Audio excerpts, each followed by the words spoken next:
जी, आपका नाम क्या है? विकास शर्मा। जी विकास जी, आप क्या करते हैं? मैं टीचर हूँ।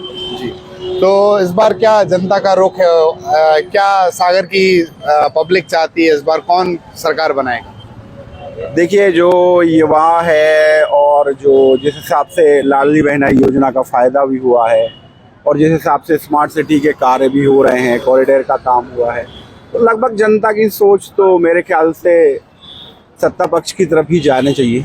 जी, सत्ता पक्ष की तरफ। लेकिन कई तरह के मुद्दे, जैसे कि युवा जो आपने बात की, और चूंकि आप खुद एक टीचर हैं, कुछ समय से युवाओं में एक आक्रोश है कि पर्याप्त नौकरी भाजपा सरकार द्वारा नहीं निकाली गई है। इस पर आपका क्या कहना है?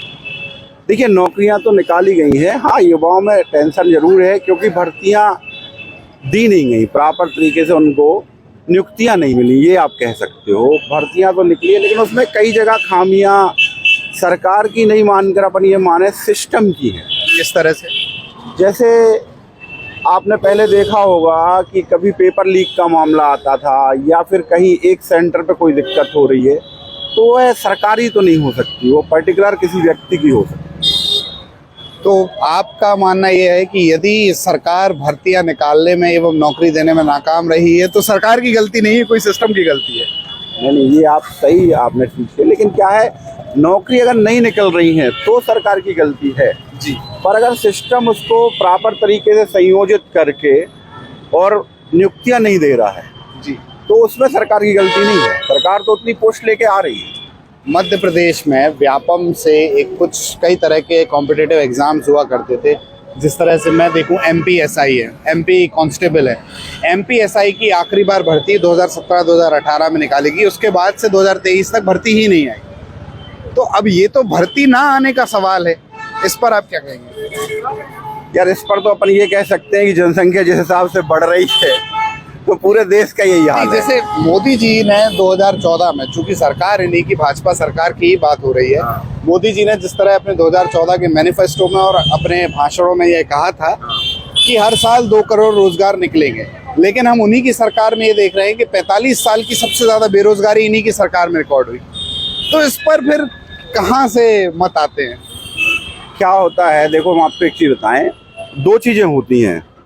गिलास को आप आधा भर के रखो जी, एक व्यक्ति कहेगा ये आधा गिलास खाली है और एक व्यक्ति कहेगा ये आधा भरा है। हुआ क्या है, पिछली सरकारों ने कभी ये चीज प्रॉपर तरीके से ऊपर आने नहीं दी। पारदर्शिता की कमी होने के कारण कभी सही चीज पता नहीं चल पाई। तो मोदी जी काम तो कर रहे हैं लेकिन उसके साथ साथ ये मैनेज नहीं कर रहे चीजों को। ये डेटा सर सरकारी एजेंसियों का ही डेटा है। वही हम कह रहे हैं, पहले एजेंसी डेटा देती नहीं थी, अब डेटा आना शुरू हो गया है। जब यदि ये बात करी गई है कि 45 साल की सबसे ज्यादा बेरोजगारी, तो 45 साल का डेटा तो होगा ना? उस समय की जो नियुक्तियां और परिस्थितियों के अनुसार आप देखो ना जी, तो उस हिसाब से देखा जाए तो उन्होंने कभी साल भर का नियोजन किया ही नहीं। इनकी सरकार के बाद ही ये शुरू हुआ है, ये क्या हो रहा है क्या नहीं हो रहा, कहाँ कमी है, इसका निरीक्षण इन्होंने शुरू किया है, इसलिए ये सारी चीजें सामने आ रही। आप ये कह रहे हैं कि जो भी तरह की डेटा में या हमारे पास जो भी डेटा आ रहा है जिसमें सरकार कहीं ना कहीं थोड़ी बहुत नाकाम होती हुई दिख रही है, वो इन्हीं सरकार ने शुरू किया है, इसके पहले नहीं था? नहीं, मैं ये नहीं कह रहा, मैं ये कह रहा हूँ सरकार ने पारदर्शिता लाई है हर क्षेत्र में। सरकार व्यक्तिगत रूप से ये नहीं कर रही है कि कोई काम नहीं हो रहा है तो उसको छुपा ले जाए। सरकार देश को आगे बढ़ाने के लिए काम कर रही है। पारदर्शिता की बात आपने की, एक मुद्दा बड़ा अभी बीच में चर्चाओं में रहा था, RTI, राइट टू इन्फॉर्मेशन, जो 2005 में आया था।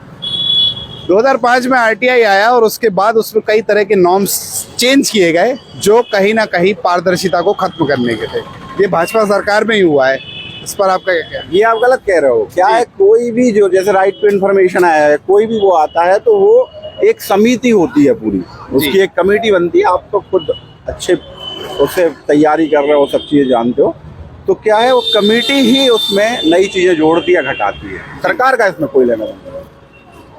तो अल्टीमेटली आप किसकी सरकार चाह रहे हैं इस बार? भाई, हमें अभी तक जो दिख रहा है और जो समझ में आ रहा है वो ये समझ में आ रहा है कि बीजेपी ने कहीं ना कहीं 3 चीजों पे अच्छा काम किया है। एक आप देखिए, सुलभ कहीं पे भी आप जाना आना बहुत सरल हुआ है, रोड वगैरह काम बहुत अच्छा हुआ है, कंस्ट्रक्शन वर्क वगैरह। स्कूलों की डेवलपमेंट में भी अच्छे काम हो रहे हैं, और कुछ हद तक देखा जाए तो गरीबों के लिए इन्होंने जो सबसे बड़ा काम किया है वो घर प्रदान करने का किया है, जिससे बड़ा हमारे ख्याल से किसी को आशियाना मिले, इससे बड़ा काम कोई हित नहीं हो सकता। एक गरीब आदमी को भोजन मिले, उसको आशियाना मिले, और उसको रहने के लिए जगह मिल जाए, उसको पट्टे भी इन्होंने कई जगह वितरण किए हैं। तो उस हिसाब से देखा जाए तो हमें नहीं लगता कि सरकार के प्रति कोई भी विरोध है। तो आपके अनुसार भाजपा की सरकार को ही आपका समर्थन है? हमारे ख्याल से सागर के हिसाब से तो शैलेंद्र जैन का नाम बहुत अच्छा चल ही रहा है जी। और शैलेंद्र भैया का मुकाबला हमें नहीं लग रहा है कोई कर पाएगा। और एमपी के हिसाब से भी हम ये सोच के चल रहे हैं जी जी कि सरकार रिपीट होने में कोई दिक्कत नहीं है। बहुत बहुत धन्यवाद।